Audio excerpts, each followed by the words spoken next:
Ladies and gentlemen, welcome to Hero Movie Podcast, your greatest source for superhero movie discussion in the multiverse. I'm your host, Adam Portress, and joining me today, he's from another dimension, a new galaxy, Sweet Sean's and Kovacs from the internet. Happy birthday, Adam Portress. Happy birthday. Oh, thank you. I really appreciate that. And it feels like my birthday. I tell you what, boy, oh boy, because today we are talking about Message from Space, a.k.a. Ukadu Karama. I'm not even going to try. It's from 1978. you knew I had to attempt it, but that was just never going to happen. That's A-okay with me. We are in the first of what we are going to call a recurring series, I guess, called Sweet Chauncey Loves Spaceships. Please, I love it. And, I do love spaceships. And there are some spaceships in here in the movie today, the likes of which I don't know that many people have even seen these types of spaceships before. But yeah. as my father used to say when I was a child, like a commercial for like Empire Strikes Back would come on or something, and he'd be like, "Oh, I bet you want to see that." And then he'd turn to one of my sisters and go, "Sean loves spaceships." He would do that all the time. He loves that dumb crap. Even with garbage, right? Like, like a commercial for, some terrible rerun of Buck Rogers would come on or something, and he'd be like, "Oh, I bet you'll want to see that one, huh?" Sean loves spaceships. That's in space, Ain't no oxygen in there. But hey, listen, you wouldn't know that watching this movie this week, but we'll get into that, I'm sure. But before we get into Message from Space, we got to say a big thank you to the people that support the show over at patreon.com/HMP. Those awesome people get pre-show, post-show, Dinger Zone. This week's Dinger Zone, we talk about The Flash is coming up, and what's going on with that movie. I don't know, but check it out over there at the Dinger Zone. And if you can't support us over at Patreon, why don't you drop on down to the iTunes, give us a 5-star review, a.k.a. Humdinger. Humdinger. You can also do it for Spotify. You can't write anything, but hey, you can leave a 5-star, and maybe somebody somewhere in some crazy land will go, I'm going to subscribe to that show as well. They probably won't, but, let the Scandinavians know what you think of us. Yeah, exactly. Those people need to they need to hear this show as well. It's for them as much as it is for you. You're welcome. So thank you to the people that support us, Patreon, IMDb, or excuse me, I'm skipping ahead here in the daggum script here. I would normally do a trailer here, but we're trying to stay on YouTube, and that's what I wanted to go to, was youtube.com, and check out Hero Movie Podcast. We are over 10,000 subscribers over there. So if you can't get to this here program, via whatever podcatching thing of sorts, or somebody that might like this podcast, send them over to YouTube, because a lot of people, those guys, they don't have. They go, podcast. What is that? Do I have to go out to the store? No, just give them a YouTube link. They'll figure it out. That's youtube.com. Just look up Hero Movie Podcast. We're right there, everybody. Do you remember, Adam, that there was that weird moment in time where people knew about things on the internet, but it scared them? So like brick and mortar stores would show up, which was like, we sell things on eBay. Oh, yeah. That. I would love to see a brick and mortar store that just sells tapes and CDs, cassette tapes and CDs of podcasts. So there are a couple of I don't know if it's specifically Bandcamp or somebody, but there is some company that will press vinyl and stuff for you. And I do know a couple of podcasts that have done specials or whatever, and had them. It's probably ungodly expensive, but have actually pressed shows and stuff on vinyl. And I'm like, something about that's cool. Something about that's awful too, and far too expensive. I've never listened to a podcast and thought, man, I need to spend $75 on a pressed recording of this. Yeah, like comedy albums, that's a different sort of thing. But a podcast, it's like I don't really know. So youtube.com is what I was trying to essentially come out to. Well, let's get into it. Here is the IMDb plot line for Message from Space. As we all know, IMDb 100% correct in everything they say and or do. An embattled planet, which is on the edge of doom, sends an SOS message, and an intergalactic team comes to its rescue. This is directed by Kenji Fukasaku. I had this earlier. Fukasaku. Also written by him and Shoreto Isarami. You know what's funny? I do these ahead of time. I sit there before the show, before we connect, and I read them, and you know what? It goes really, really well. Somehow that red light goes on, and all that practice goes right out the old cabeza. It's gone. It's gone. I know what you mean, man. I know what you mean, man, because sometimes I have to put things down. Man, I can't even think of the word right now. See, it's phonetically. Yeah, I have to write things out phonetically, especially when it comes to people's names, and occasionally I will go over it a few times to see if I have it, and then showtime. And I'm like mush mouth. I put out things phonetically and I just go like, oh no, I should have written that out regular. I made it worse. Like that's how bad it is. Where I look at it, I'm like, this doesn't make any sense to me. I should have written the regular word and then have the parentheses with it kind of done out so I could know. Because sometimes you look at it and you're like, I don't know if I've ever said this to you or on the show. But there's a time where I found out that I have numbers dyslexia. Mm-hmm. And the way I found out was that one day I was at work and I had to transfer a bunch of things and I had to say the numbers out over the phone. So I say the numbers out over the phone as I read them, and the woman says, that's not right. And so I said it to her again. And I said, I'm sorry, I think is there such thing as numbers dyslexia? And the lady said, there is. And baby, you got it. We normally just call that dyslexia. But I don't have it for words. It's just for numbers. It's so strange. It's all that brain scrambling in the 80s you did. In the 80s? I don't know.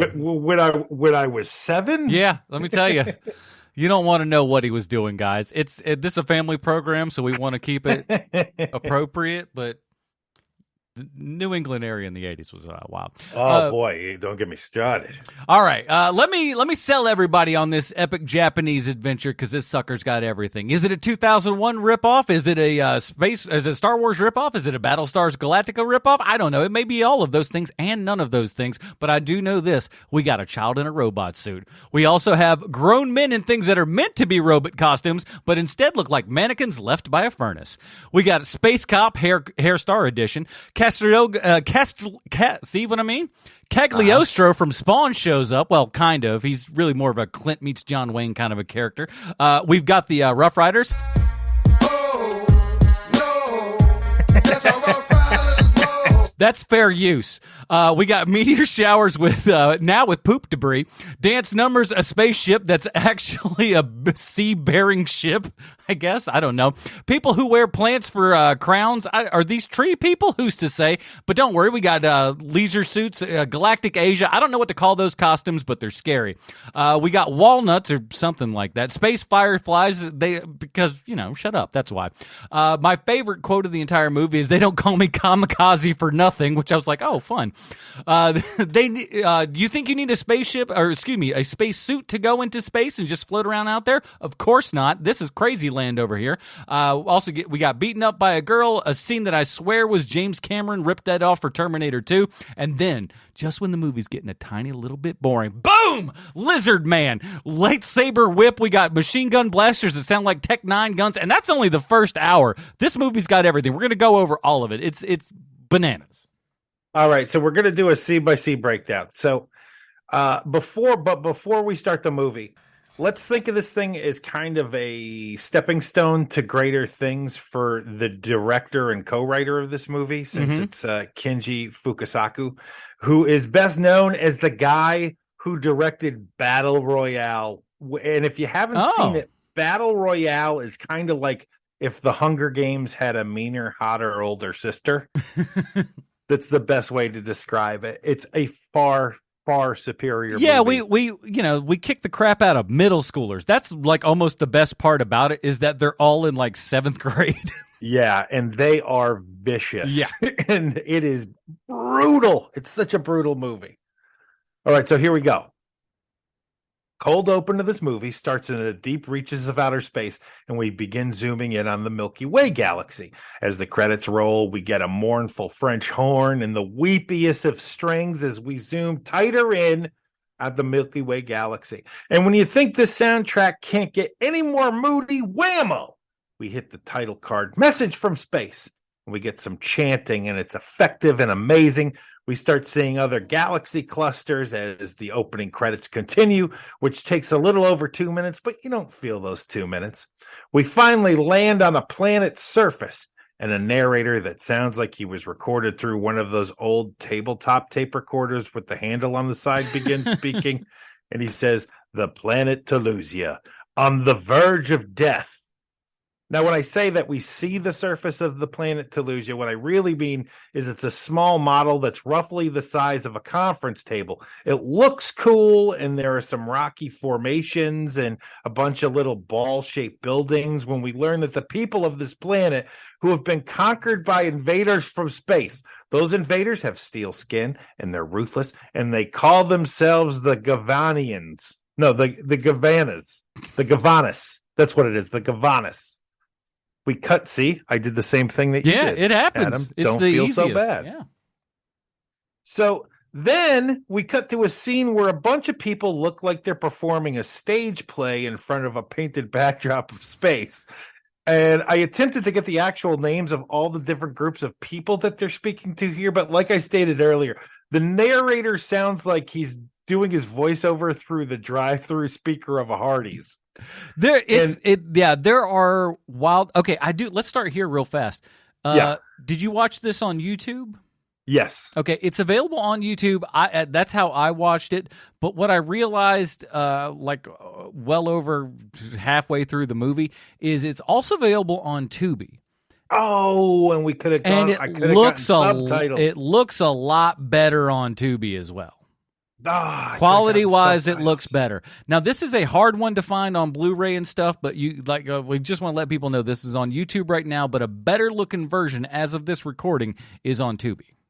And I got to tell you, you do want to see this movie. It is amazing. Yeah, it is weird. You can't. It's tough to describe what this is and what takes place because, and like I said, as much as it's kind of it's. I don't want to say cribbing, but there's like so many things that are in common with all of those, like 2001 Star Wars and all that stuff. And this comes out in 78 as opposed to Star Wars 77. But it's so big and massive and other things that you can't sit there and look at it and go, oh, they were specifically trying to do Star Wars or they were specifically trying to do this. This is such an amalgamation of 8 gajillion different things. It felt like they were like, we have everything and we're going to push it all into this movie. There was so much work to everything for like costumes and sets and things like that, that it feels impossible. It's maddeningly huge. That they did it in a year. You know what I mean? Like it feels like they but they had to have, because there's way too much Star Wars in this movie. They had to have. There's so much Star Wars in it, but like at the same time too, while watching this, part of me went, save for like special effects. If you brought the special effects up to Star Wars level, and there's a reason they won Oscars for that Star Wars. I mean, they were doing amazing stuff. If you put the special effects in this up to those Star Wars levels, this is the movie George Lucas would have rather made. Oh, without a doubt. And there's everything he loves. Come on. And there's a lot of moments too where I'm like, hey, good on you, movie. Like with certain special effects, one in particular, which I'll get to later, where it's like, that is very impressive for the time. No kidding. There's several things that like, and that is one of the things that you'll see in the movie is a lot of twists and turns as far as quality of things go. Sometimes you're just like, whoa, it's like you'll see some things that are like, that's okay, that's fine, a little cheap, but then you'll turn a corner and you're like, oh, look at that. Wow, that's impressive that they did that for, that budget in 77, 78. Yeah. So back to it. An old Asian man is holding a bunch of walnuts in his hands, and it looks like some sort of religious ceremony when all of a sudden the walnuts start to glow. And even people in the crowd are amazed. He chucks those glowing walnuts out into space, which is where walnuts belong as far as this podcaster is concerned. When the old Asian priest turns to his granddaughter, who also happens to be the hottest lady in this movie. And he says, you must go find those magical walnuts because they are going to find the people who are going to save us from the bad guys. And that's when a very average looking Asian dude says, I'll go with her because she'll need protection. But secretly, he's also planning to shoot a shot because he is super average and he knows he's going to get some alone time with this super hot lady. And that's when we cut to the reason why I wanted to see this movie in the first place. The bad guys.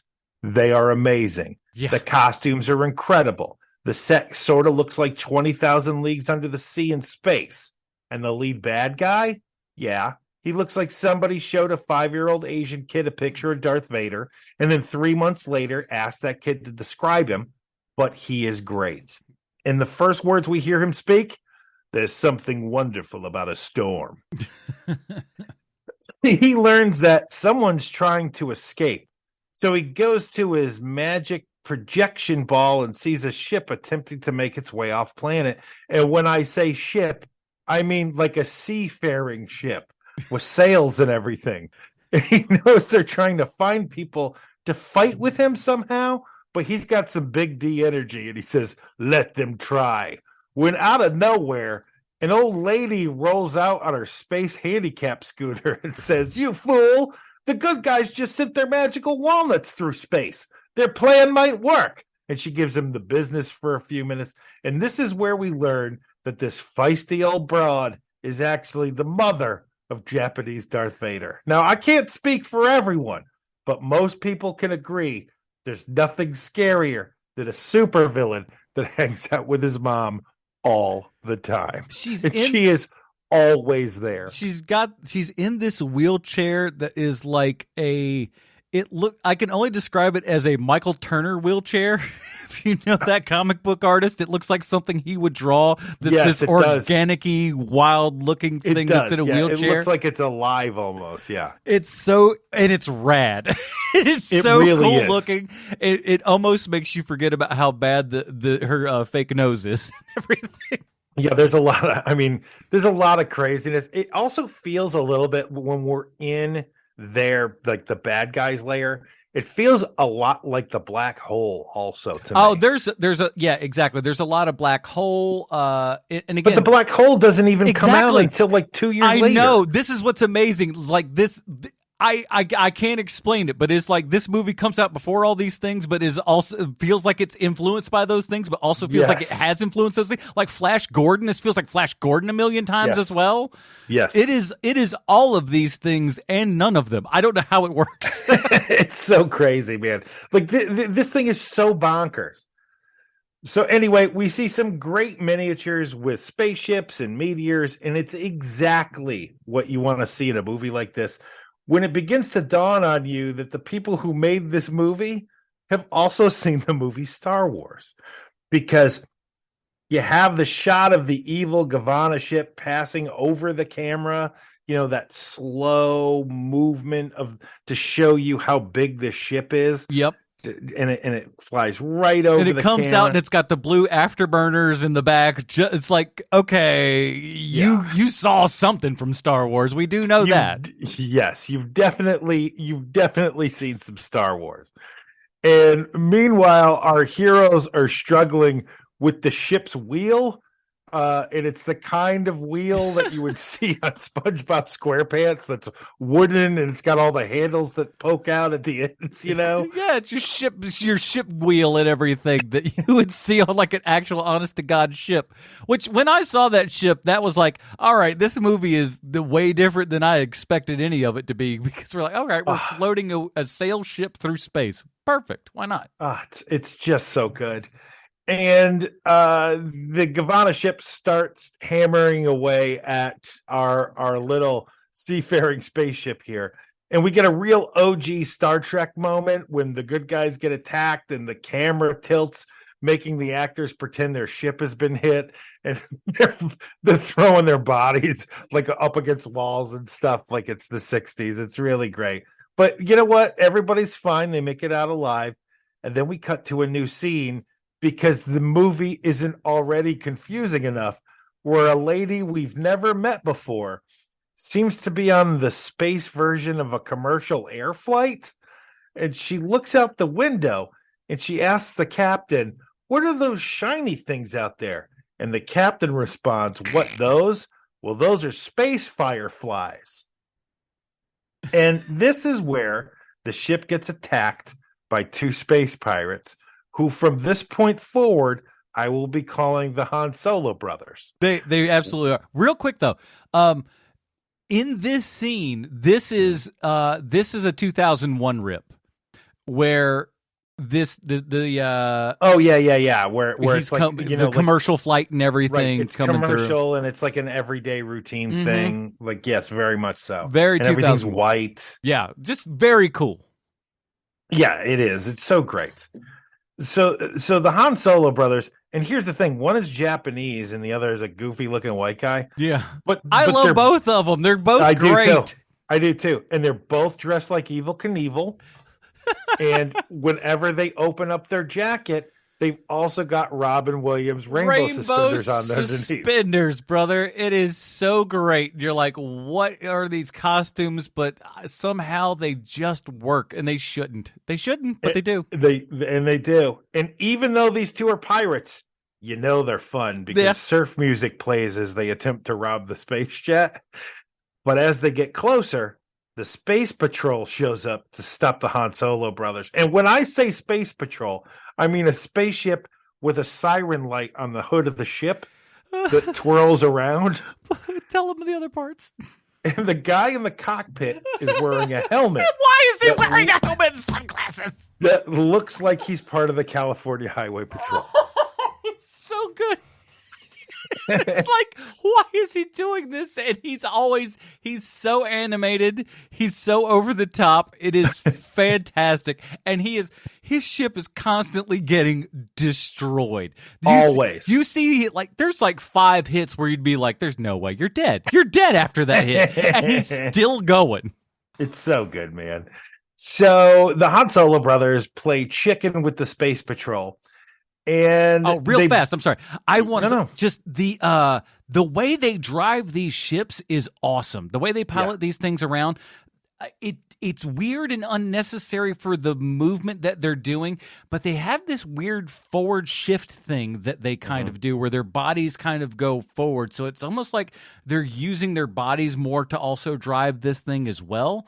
It's just very interesting and unique and different. You don't see anybody doing stuff like that where it's more, it'd just be piloted like a regular ship. This, it feels like they're pushing in and they're moving. Like it's more of a body movement stuff than it is just, pulling back on a throttle. It's almost like they're pushing the NOS button.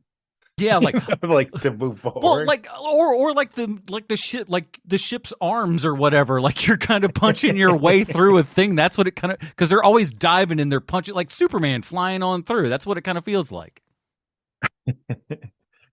So everybody ends up crashing their ships, the Space Patrol and the Han Solo brothers.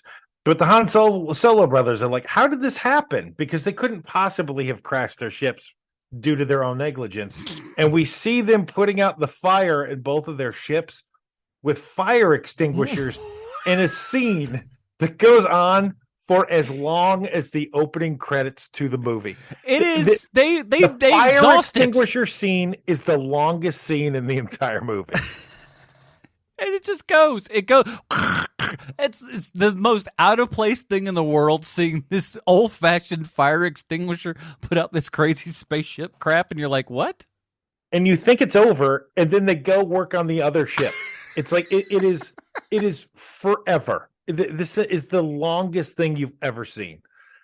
And so when the fires are under control, they look through their ships and both of them find why they crashed, because they both find a magical walnut in the inner workings of their spacecraft. Now, the thing about this movie, and I know we're only 15 minutes in at this point, is that it continues to find new ways to surprise you. For instance, we cut to the next scene where we see a rocket launching, and we learn that a major who looks a lot like the bad coach from the Bad News Bears is using the rocket as a funeral for his old friend and sidekick, who also happens to be a robot. And when this Major's boss learns what's happening. He gets so mad and starts yelling at him over a TV monitor, and he threatens to fire the Major, but the Major stops him and he says, "You don't have to do that. I quit." And just when you think things couldn't possibly get any crazier, the camera pans out to a wide shot, and we see what can only be described as what is very clearly a little person in a very bad robot costume. And in full disclosure, it's at this point that I completely lost my mind, and I am now all the way in. This is a masterpiece of cinema. Now, I have to challenge a little bit.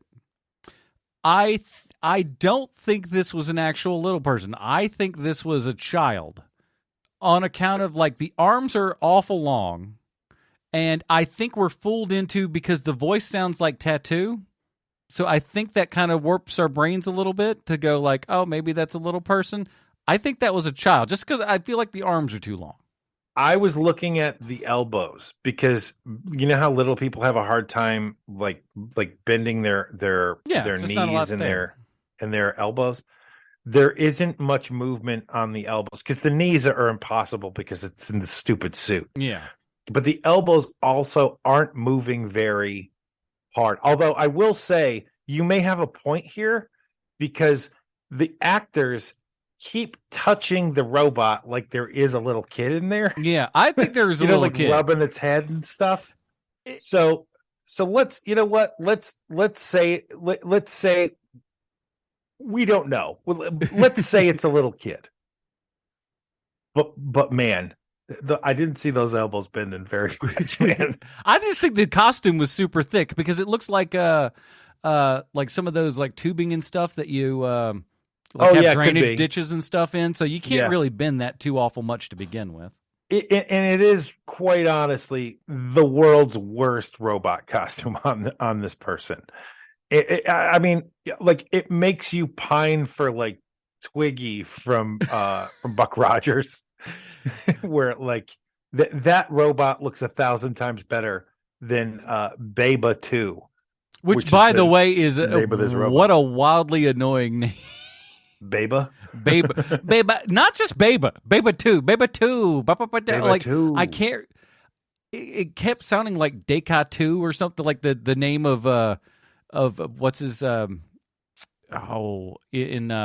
Once Upon a Time in Hollywood, when Rick Dalton's character in that show, Deca 2. And that's what I just kept hearing when this when this little robot kept saying its name. I'm just like, the one from, okay, cool. I just keep thinking of all the Foley work that is done on that on the robot, because they keep juicing him with like what I'm sure the movie makers think are hilarious lines, like it only hurts when I laugh, like stuff like that. Like, it's like, man, you guys, it is just the craziest thing in the world. In a dub version, I'm happy to hear the dub version, because I think if I saw that written out, it would have been very confusing. Yes, just that, like, I can only smile when I laugh. Like, what? It only hurts when I laugh. Ha ha ha ha. We cut to Future Disco Space Club. Now, in the writer's room of this movie, clearly someone had a conversation that went like this. We want a scene that reminds viewers of the space cantina from Star Wars, but we need to put our own spin on it. So let's make a checklist here. Okay. Disco music that sounds like incidental music that plays throughout an episode of Jabberjaw. Check. Girls in space bikinis dancing really, really poorly. Check. Fat mob guy playing cards and being loud and obnoxious. Check.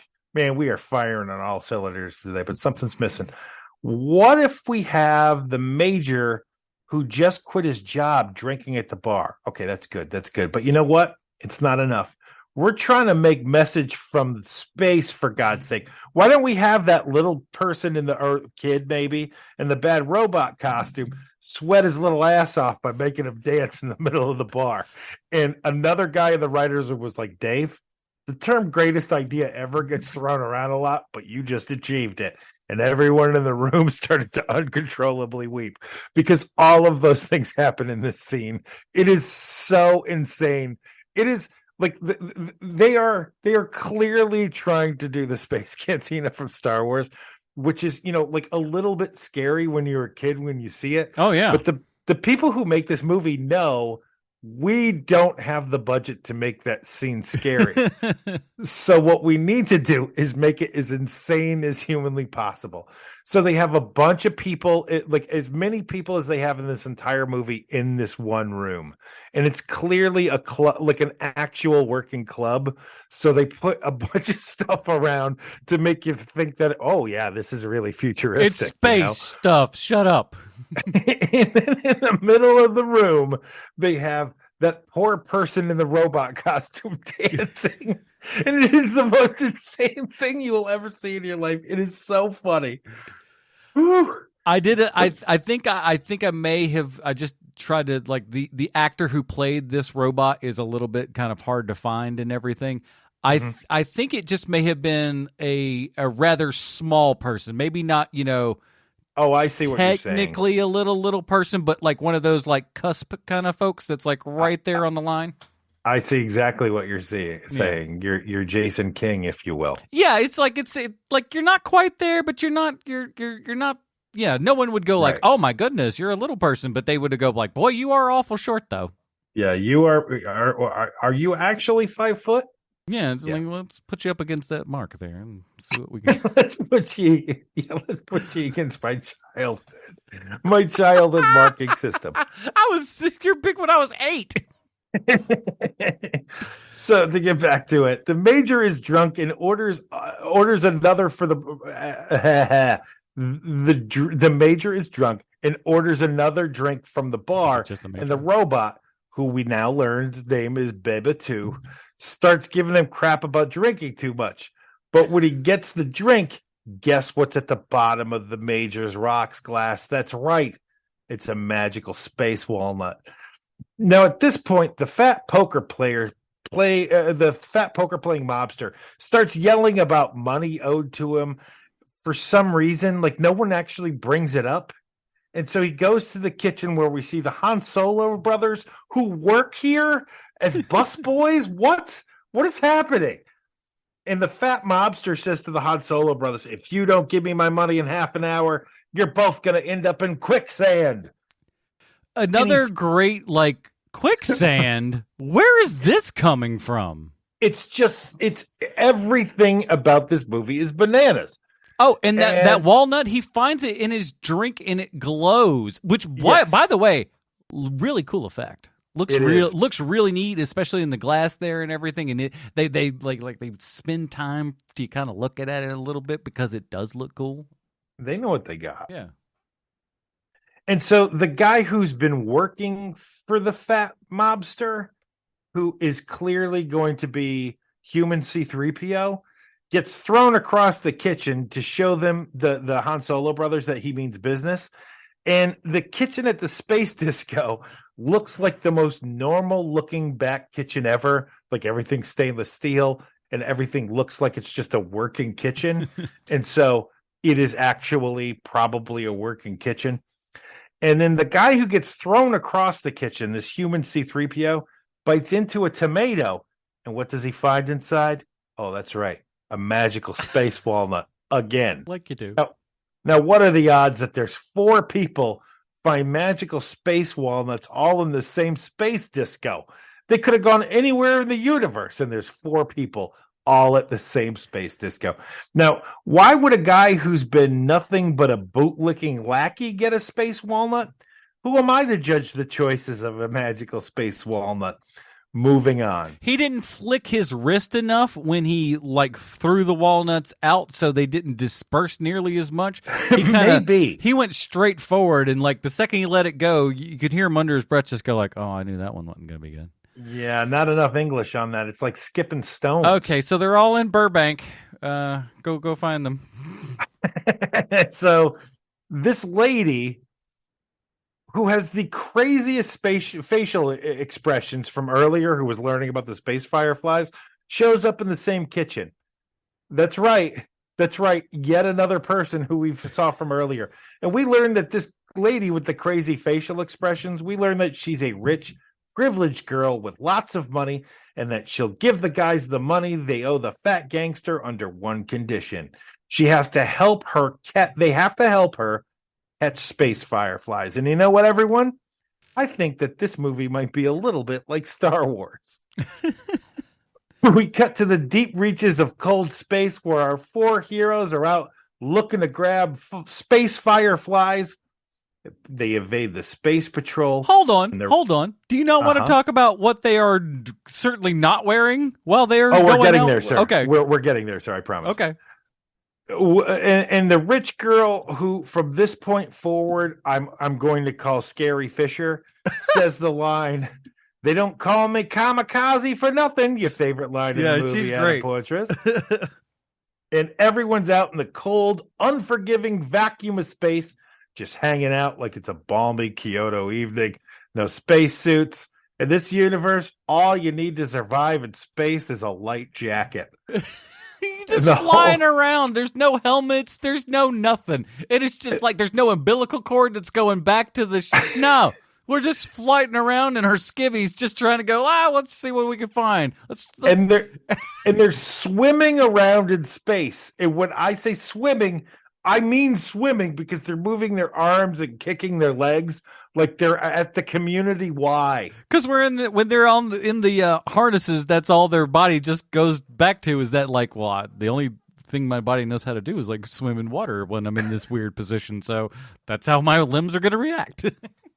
There's so many scenes in this movie that if you were to have it playing in the background while you were at a function, people would stop and watch for a few minutes because the visuals in this movie are so unique that it demands your attention. Yeah, this is definitely a background. What the hell was that again? Moment that you will see a lot of people having at that party for sure. Going like, hold on. What's this guy with a big gray face doing now? And I know it sounds like we're busting on this movie, really. No, it's great. But like, and not only that, it's also really well made. Like you know what's happening with the plot. I mean, as much as you can with a script that's crazy. Yeah. Like you can follow what everyone's motivations are and stuff.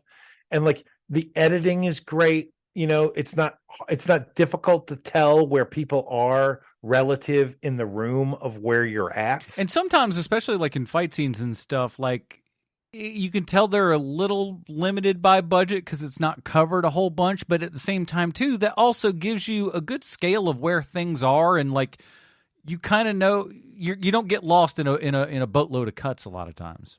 Right. And so back to the story. Han Solo brothers, Scary Fisher, human C-3PO come across the space sailboat from the opening scene as they're out looking for space fireflies. They look around this boat, and when they do, they come across the hot lady and her very average companion, and they both appear to be dead. The Han Solo brothers start marveling at the strange alien technology when out of nowhere, Japanese Darth Vader and his army start attacking the ship, which wakes up the hot lady and her 5 on his best day companion. The good guys barely escape the old space sailboat as Japanese Darth Vader's army blows it to smithereens. And as they look at the damage, one of the Han Solo brothers says, "The sky is crawling with fuzz," which is one of the top 10 lines of this masterpiece. Everyone gets into an argument for some reason when the hot lady sees that they all have space magical walnuts, and immediately everyone stops fighting. And out from the back room, who should show up? Major Wino and Beba 2 wander out. And we get a flashback to the takeover of her home planet, and there's lasers and swords, but definitely not laser swords. No. And there's well over 50 people in this saga, and 2 military jeeps in the scene, and everyone's gathered around and not just hearing what the pretty lady has to say, but listening to what she's saying. Now, we're only at half an hour in this movie so far. It's nuts. It is bananas. What and finally we get the refusal to the call of action when Major Wino looks around the room and he says, "These people are a bunch of goofballs," and walks away.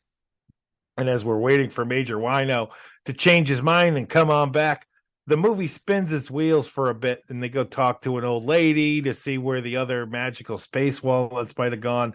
And they climb some mountains in one of the worst day for night scenes you'll ever see. But there's a double cross. It turns out that human C3PO and the old lady's son beat up the very average looking guy. And then when son gets back, he takes off his hood, and it turns out the old lady's son is a lizard boy. Yeah, exactly. That's what I was talking about. There's like just before then, it feels like the movie's kind of starting to hit a little lull. Yep. And then all of a sudden that lizard head comes out and you're like, sweet baby Jane, we are back in business. And the movie don't stop from that point. She says, the old lady says, people hate my son because he's very ugly. He looks like the Goran captain from Star Trek. That the green head he does. thing. He does. He looks like the first version of the Gorn because now the Gorn are really scary. Yeah. But at that point I was like, okay, we're back in business here because that shifted it, and then it doesn't stop, and I was scared because that lull had me like, oh boy, here we go. Oh no, yeah, they've run out of stuff already. It's like you should have parsed this out over some time, but nope, they're just getting started.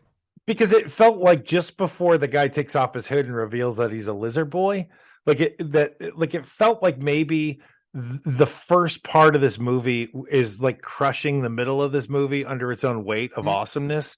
And then when he takes off that hood, you're like, oh, right. This movie's great. And we're back on. It's so good, man. And right. So back to it.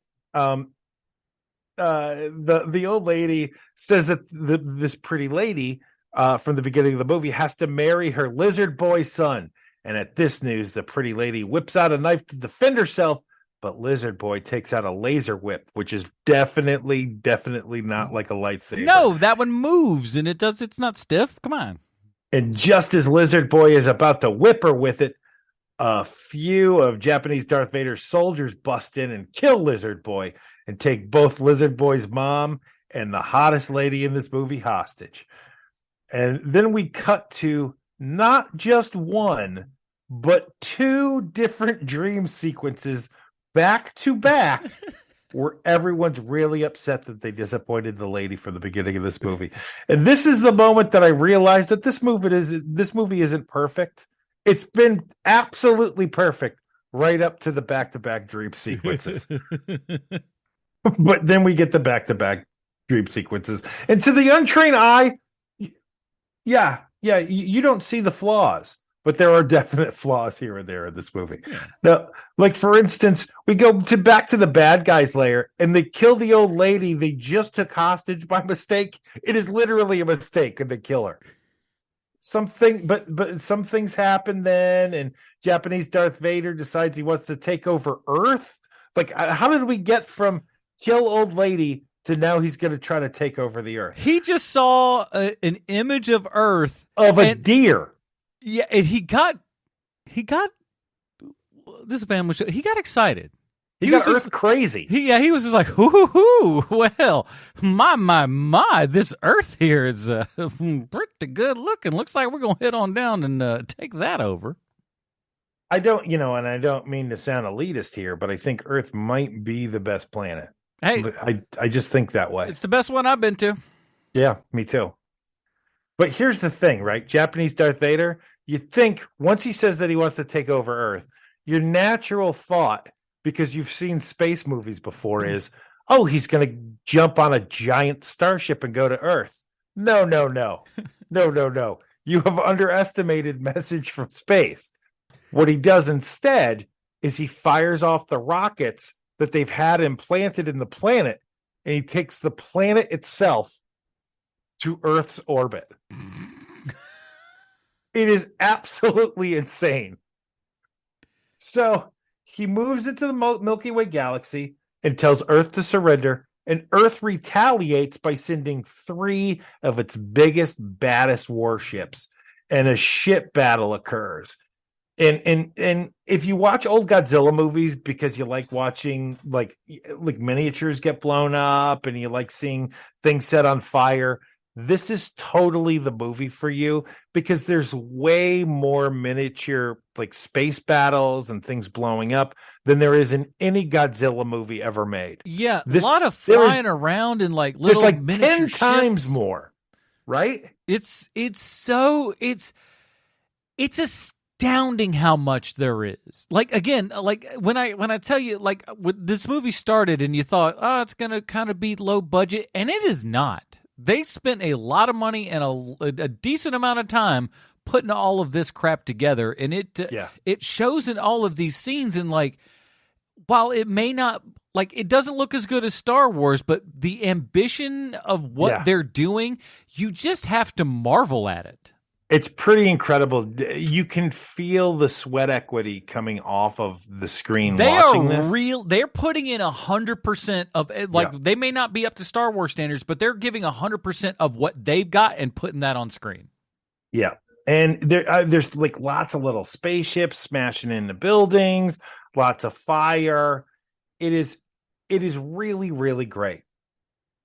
And to get back to it, while it looked like things were pretty even in the space war or Star War, if you will, it turns out that Japanese Darth Vader and his forces won. Even though you've been watching the battle, it looks pretty even to me.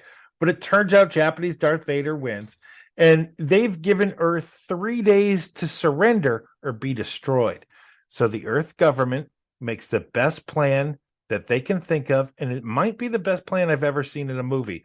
They put all of their hopes and dreams into Major Wino, and they want him to stall the bad guys into giving them some more time. And when we reconnect with Major Wino, guess where they find him? That's right. They find him drunk in a bar, if you can believe it. What? It's pretty incredible. We then cut to the Han Solo brothers and Scary Fisher fixing their spaceships in the middle of a desert, just to remind you of Tatooine a little bit. And just when you think things couldn't possibly get any more awesome, human C-3PO shows up, and he's driving a frickin' dune buggy. The Han Solo brothers start fighting for some reason. Like, one of them says that he's in love with her, and the other guy gets mad that he says he's in love with him. And look, as I'm trying to make this movie as comprehensive as I can, it's tough. But the movie is not making that easy, because then, as the Han Solo brothers are fighting, the bad guys show up in a ship and start shooting at the bad guy, or start shooting at the Han Solo brothers. So the Han Solo brothers run to the ship and start flying, but crash land on Mars, I think that's supposed to be. And that's how fast this goes, everybody. Because like it really is. They get into a fight that's literally just like, you like that girl, nuh-uh, and then they start. I don't. And they start wrestling. And it's like a 4-minute long fight. So like you start getting like, okay, we get it, they're fighting, and then the bad guys show up and start trying to shoot them. Like it's so rapid fire crazy. And while they're on Mars, they run into a guy who is the disgraced prince of the bad guys. And it turns out that the bad guys used to not be bad, but Japanese Darth Vader took over. And so this guy hid on Mars. And the prince, who I really would not have cared about at all, but it seems like the movie knows that, except this disgraced prince is played by none other than Sonny Chiba. And you're like, wait a minute, what now? What now movie? Sonny Chiba is in this movie. Why is he here? Why did he say yes to this? Sonny Chiba and Vic Morrow in Message from Space. And you're like, it's so crazy. It is so crazy that Sonny Chiba is in this movie. And it makes you instantly like this disgraced prince. Like you're like, oh, this is the most interesting character in this movie now because it's Sonny Chiba. But like I have said previously, it is getting more and more difficult to follow along with this movie because get ready for this. It turns out that Sonny Chiba also has a magical space walnut. Who doesn't? In this story, who doesn't? It is so crazy that we've still got 40 minutes left of this movie. What started as a really fun movie has turned into something confusing, but still really fun. But it's also super confusing. So Major Wino shows up to the bad guy's base and meets with Japanese Darth Vader.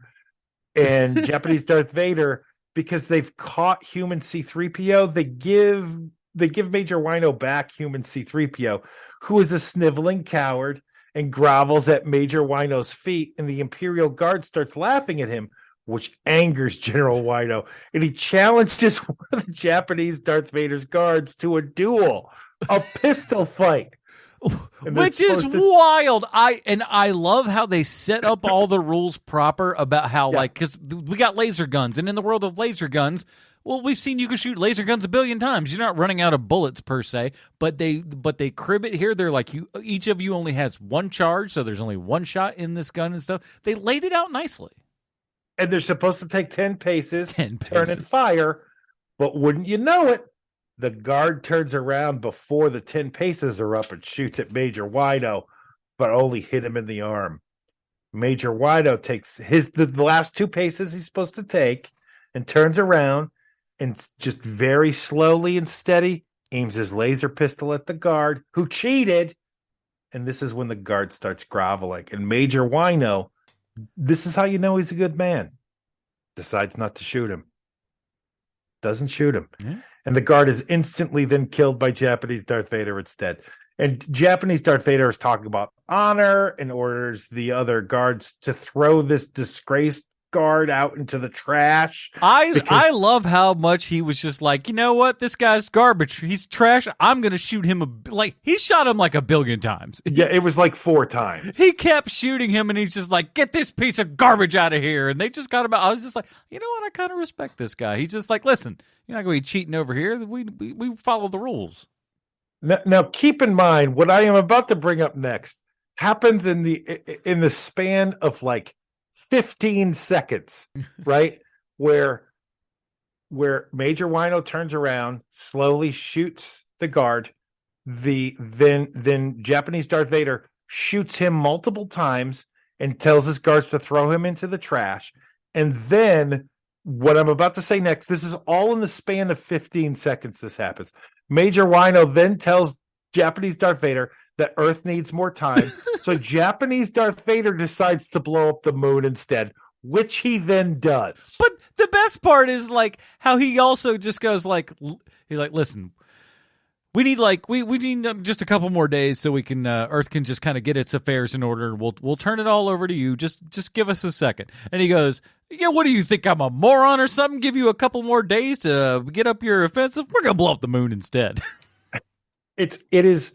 And literally after the moon blows up, there's nothing terrible happens after the moon. Yeah, there should be typhoons destroyed and all kinds of crazy stuff. The Earth should be off whack in some way, shape, or form with no moon around, because there's just that's part of our thing. It's crazy. Again, I know that I've said that word maybe 17 times during the review of this. Like you have to grip the arms of your seat because it's moving so fast, this movie. It's so bananas. Yeah. And it keeps shocking you in ways that you're like, well, that's got to be all the ideas this movie has. Nope. More craziness coming up. And we're going to get the craziest part of this movie. The craziest part of this movie is towards the end. To give you an example of how crazy everything is in this movie. Now, because Japanese Darth Vader gets mad, or because Japanese Darth Vader blows up the moon, this makes Major Wino very upset. So he comes up with a plan that I don't really understand, but it involves with him going to Telusia, which is the planet that Japanese Darth Vader is currently on. Meanwhile, the Han brothers, the Han Solo brothers, Scary Fisher and Sonny Chiba, have the exact same idea. They want to get back onto Telusia, but they know that the bad guys are waiting for them. So they come up with the most simple plan they can think of. They're going to connect all 3 of their ships together then dive for the planet, separate all three ships, making it look like the ship has been torn apart, and then all three ships dive into a canyon and rejoin into each other, making it one ship again, but making it look like that the ship has crashed into the surface. See? Simple. These guys are like way more crazy and gung-ho than Han Solo, Luke Skywalker ever were. They're insane. They are just like ready at the drop of a hat to do something that's very likely to get anybody killed. And they're just like, yeah, that's what we're going to do. It's going to be rad. And you're like, what? Yeah. Well, that's what we're going to do. We're just going to go and dive right in there. Who gives a crap? And they're just like, they're insane. So they safely land on the surface of Telusia. And this is when all of our heroes from all of the different scenes of this movie all join up. They're all on Telusia and they come up with a plan. The plan, they're going to blow up Telusia. But how? Major Wino turns to the group and he says, let me ask everyone this. Have you seen the movie Star Wars? and they're all like, yeah, we're familiar with it. So they've all decided that they're going to do a Star Wars. The canyon run, the torpedo down the 10-meter wide shaft, the whole thing. Oh, there's even a bit in this, and we'll get to, it's a little later, but when they're flying through with whatever these weird corridors are that the ship is actually going through, that feels so Jedi to me.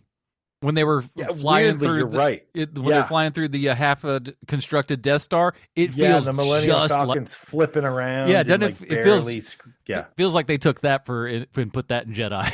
Man, it's so crazy.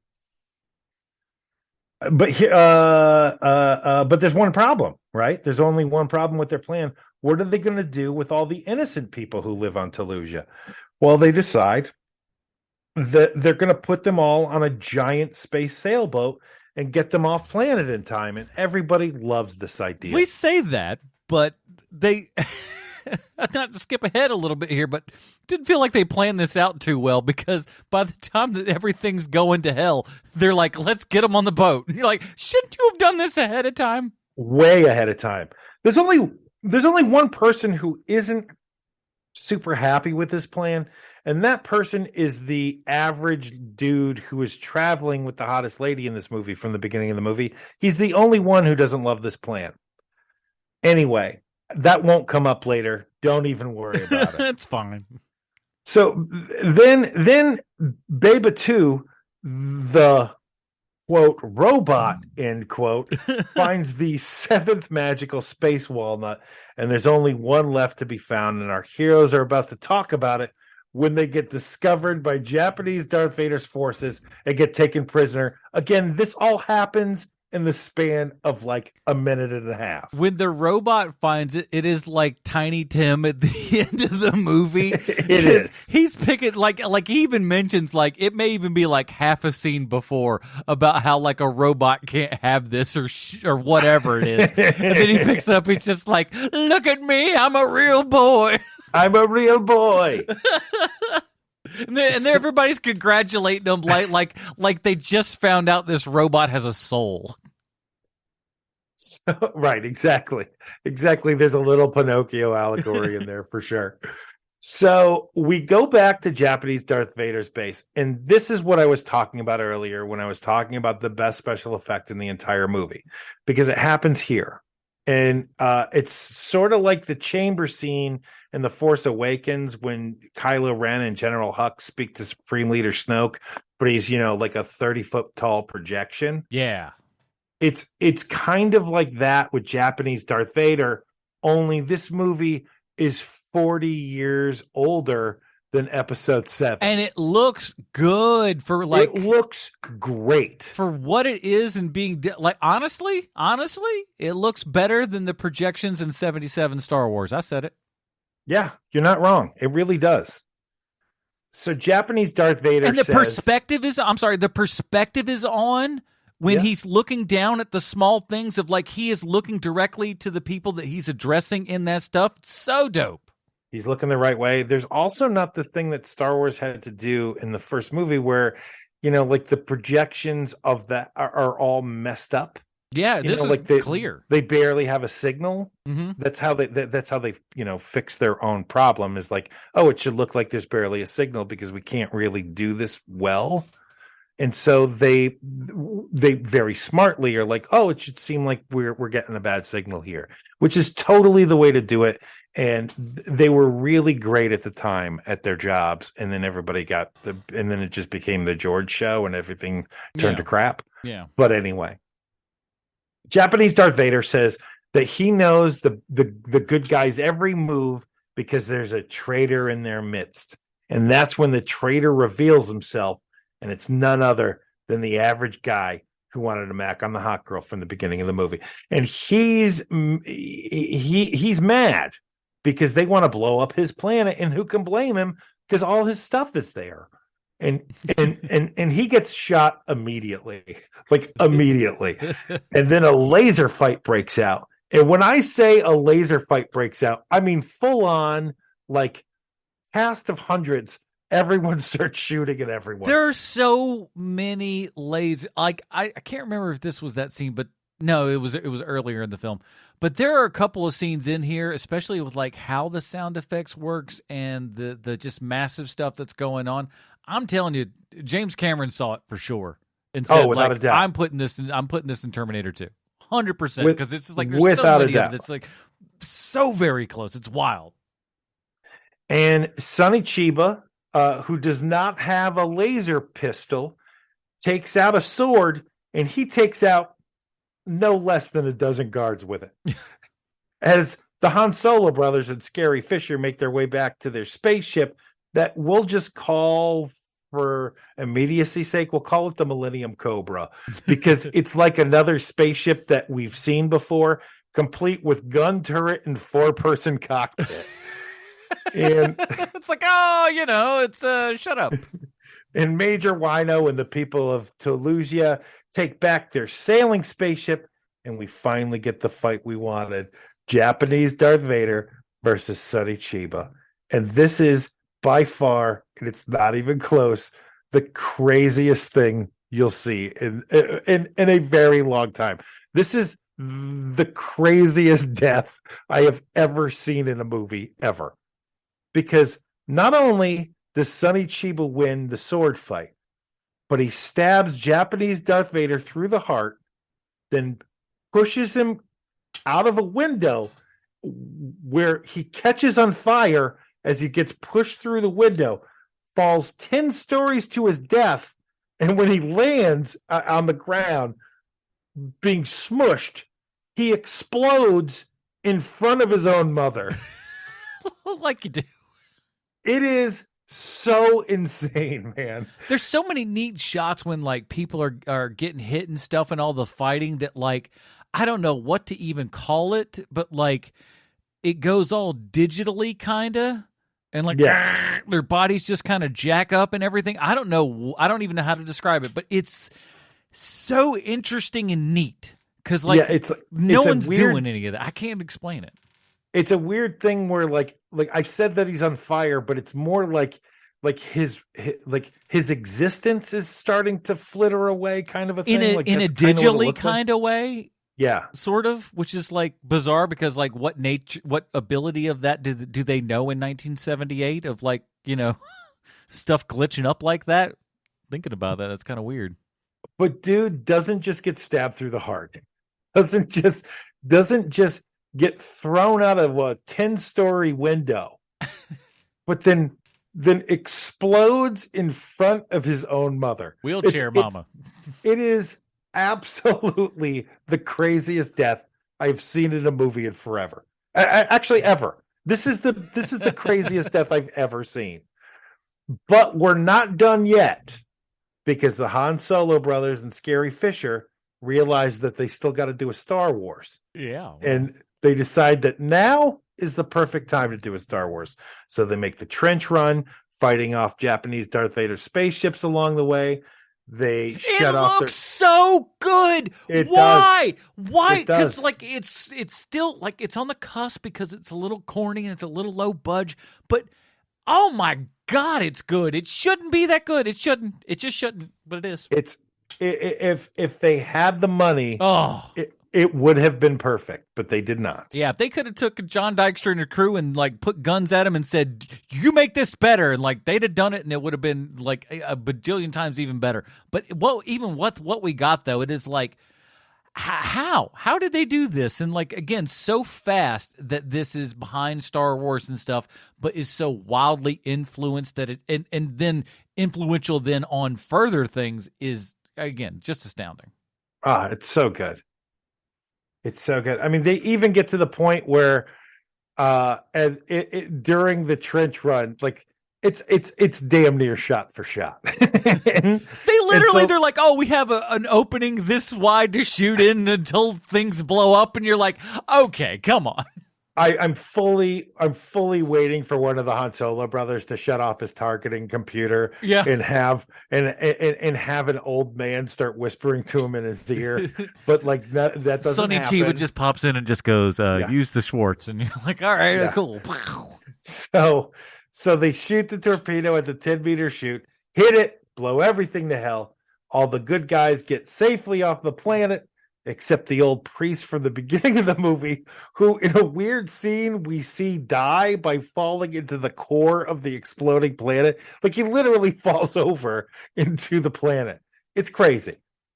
All our heroes decide that they want to go find a new planet to colonize as they sail their space sailing ship into the universal sunset. And as they do so, oh, that sexy saxophone kicks in. The end. It is kind of like I like the ending where they're just like, hey, you and I ought to get together and just, I don't really know you, you don't really know me, but maybe we ought to, repopulate the world together or something like that. Like is that's the vibe that we get from them on like going to their little off on their little trip and everything of like, hey, what do you think you and me just sail off in the sunset together and make a whole bunch of space babies? What do you think? And then the rest of the crew is kind of like, hey, we learned something today. And then a bunch of like, so yeah, he's trying to mac on this girl and be like, hey, listen, babe, I think if you and me get together, we can restart society and build this world into a lovely place. And then everyone comes and goes, hey, I want to come along. Oh, for God's sake, man. Shut up, Scary Fisher. I am trying to repopulate the system, if you know what I'm saying. Take a hike. Man. Now we got an email in from our buddy Alex. Oh, nice. And it's entitled "Message from Space." Alex writes, "Thank you. This obscure movie is why I listen to HMP. I never heard of this movie until Sean mentioned it, and it will become a movie that I make everyone watch when they come visit." I hope the show continues this direction. I get excited every Monday knowing a new Dinger Zone and HMP are waiting. Listening to you guys is like catching up with old friends around the water cooler. Keep up the good work, Alex, a.k.a. Brass Knuckles. Ah, man, thanks, Alex. And that was, like you said, you got some like messages and stuff on Twitter and other things of people just kind of going like, I'd never heard of this before, and it's wowed you. And it did me as well. I didn't realize that I had heard of this previously. I didn't know too much about it. I just knew that like, a couple of, if you knew about this movie, you really like the movie, but not a whole bunch of folks do. And I hope that this gets folks to check it out. Like I said, it's available on YouTube right now, so it'll probably still be there. Available on Tubi, but looks even better on Tubi. I wish I would have known that. I would have much preferred watching this on Tubi then, because as much as I love YouTube and I do love it. Yeah. You're not gonna like if I would have known that I could have gotten subtitles, if I could have seen a better quality version, because this is in like I couldn't even tell you, is it 3? It's in like 360. Yeah, the version that we're watching. Yeah, like it's just if awful. It was 480i, it'd be 1080p. You know what I'm saying? It does not look great, but color wise and clarity wise looks a little better on Tubi, which makes me actually gonna watch this again. And now that I kind of know what I'm getting into and what this movie is, I think I may enjoy it even more so because A, there's so much going on, and B, it's wild and it's different because it's so many times you're seeing so much of the things that both that happened before and after this, oddly. But while you're watching it, so like in weird ways, it's kind of distracting in that sense of you're just like, Yeah. oh, I can see all the influences and stuff like that. And so I definitely want to go back and watch again. Now, normally, this is the point in the program where we ask ourselves how this epic Star Wars ripoff, which isn't a ripoff movie but kind of is, relates back 1-to-1 with Sylvester Stallone. But it's been a heck of a week here at HMP. I'm to understand Sean has no prepared statement. I don't. I did not have the time to make. But you heard the breakdown. The man was busy putting together the whole show, so you understand what amazing wackiness this is.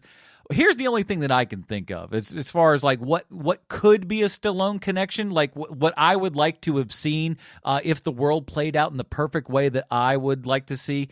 We are about to get yet a fourth Expendables movie for some unknown reason. It's coming out, but you know who I would have liked to see in an Expendables movie would have been Sonny Chiba. If there's anybody who could have slipped into any role in those Expendables movie, that's the guy who could have. He could have played a good guy. He could have played an amazing bad guy. Boy, oh boy! If Sonny Chiba was in an Expendables movie, that'd be worth the price of admission right there. I would, having even not seen Expendables 3, I would go watch Expendables 4 if Sonny Chiba was in it. It's true. If he had actual like real like old star power in these movies, which has become less and less so as the series has moved on. Yeah. If he got that level of like, oh hey, let's get somebody from Taiwan, let's get somebody from France, let's get somebody like action stars from other countries. That would have been amazing. Like Korean. Yeah, like Jean Reno shows up or something like that. Yeah, exactly. That would be amazing. But the problem is that you've got to have a good script for Jean Reno to sign on to it these days, because he's a lot more picky these days. He's like, I've got my money. I got a small little villa in the house in the south of France or something. I don't need to be messing with none of y'all. So if you want me, you need something good. It's true. But you can only get that if you go a little bit above what Stallone wants to pay you right now. That's also true. Like, listen, he's fresh on a divorce. He's got to save pennies where he can. You know what I'm saying? Man, even the first one when he was still married, it's almost like After Effects what they're using for the gunshot scenes and stuff, and it's just really bad. That's what took me out of the last John Wick movie. Is I'm sitting there watching, I'm just like, no one's shooting any of these guns. Like, it just kind of felt fake and flat to me.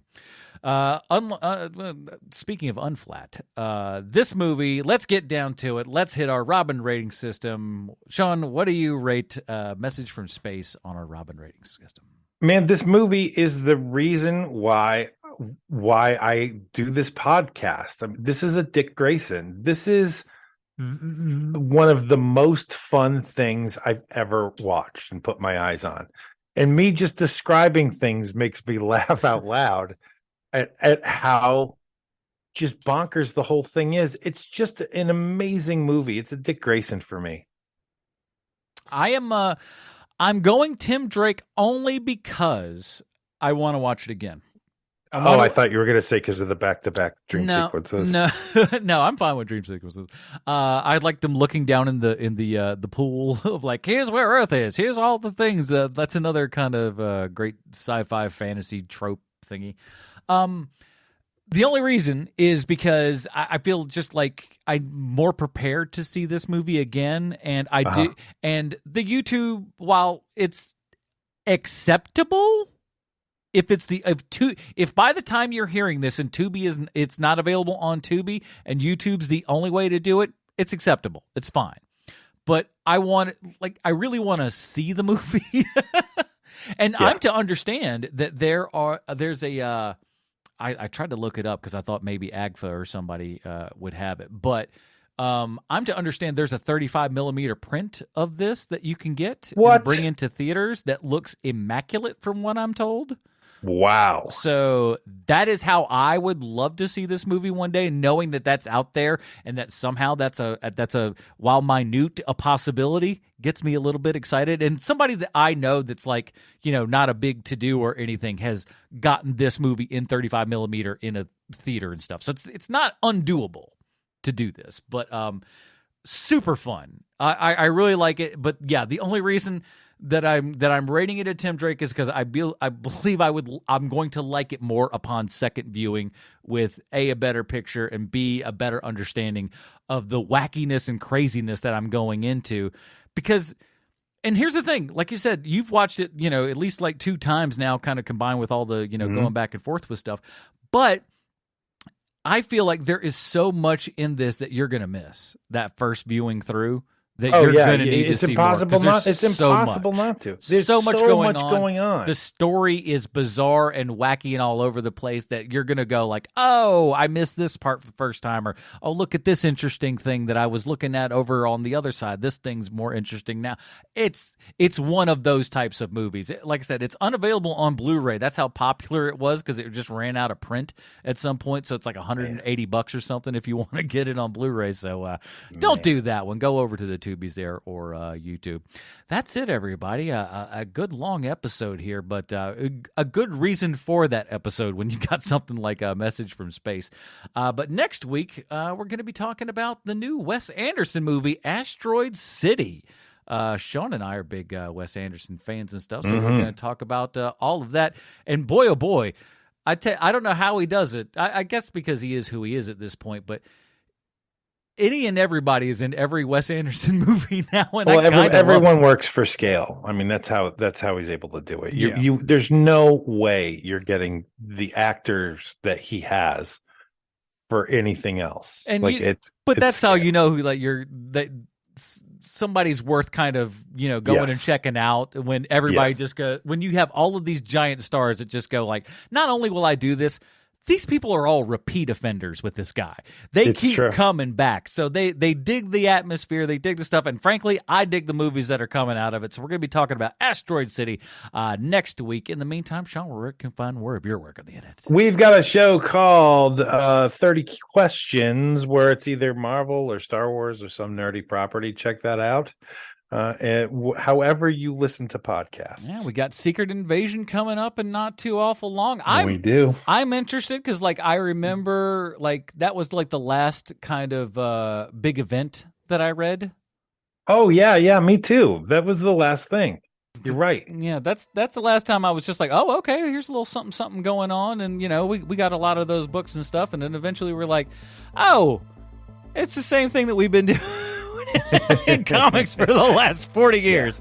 Well, what the hell, Yeah. You live and you learn, I suppose. But we'll be talking about all that stuff. So go check out all of those 30 Questions shows available wherever you find finer podcasts. That is it, everybody. Join us next week for Wes Anderson's Asteroid City. For Sweet Sean's and Kovacs from the internet and the apps and Bruce Leslie, I'm Adam Porters. Stay super, everybody. Bye, Marty and Amy.